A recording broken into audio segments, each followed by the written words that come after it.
Hi, I'm Dr. Steve at Chiropractic Generation, where our mission is to save lives by inspiring families to revitalize their health through encouragement, empowerment, and hope.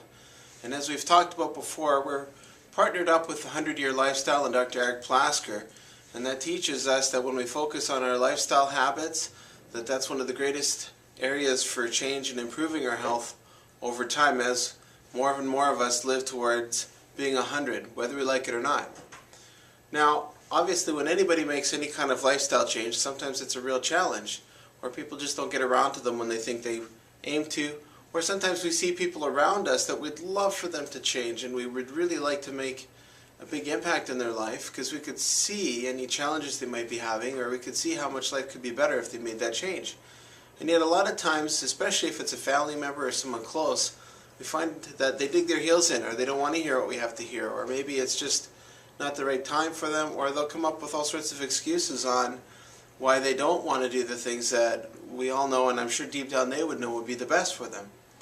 So one of the strategies and solutions for that is kind of a take on the golden rule, if you will, a little bit different, but a similar idea in the vein of be the change you'd love to see in the world.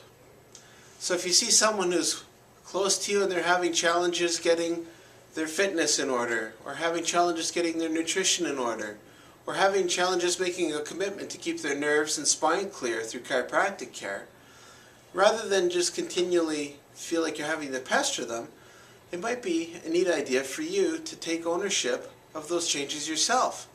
Often we tend to be mirrors for one another, and we'll most often see in other people really the changes that often we need to make most ourselves. And the thing, it's kind of neat when this happens. The thing that happens is that if you focus on yourself, not only do you start taking care of yourself, improving your own energy and getting great results from any habits you started, but you widen the circle of influence you have. And the people around you, without you even having to ask anything, most often will say, geez, you're looking great these days. What is it you're doing? Or, you know what, I've been having this challenge and you were having that challenge too. What did you do about it? It's a much more attractive way for other people to find out what you were doing, or to come closer to you and give you the opportunity to make suggestions on how they could literally improve their health and revitalize their life. It gives you a neat opportunity where you can actually create a bond or meaningful discussion, or deepen a relationship over it, if it was, for instance, a husband and a spouse making these changes together. Sometimes it just takes that little bit extra, without the pushing, without the feeling like you're having to hard sell somebody on anything, or natter at them, or pest at them.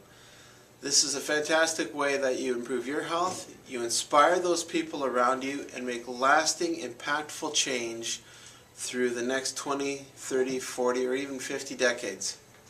So keep that in mind, and leave us your comments. Tell us what you think about this idea. Is there something you'd love to hear about that we haven't talked about yet? Or is there a way that you've been able to apply this idea about being the change you'd like to see in the world in your life? Let us know, and until the next time, have a great rest of your day.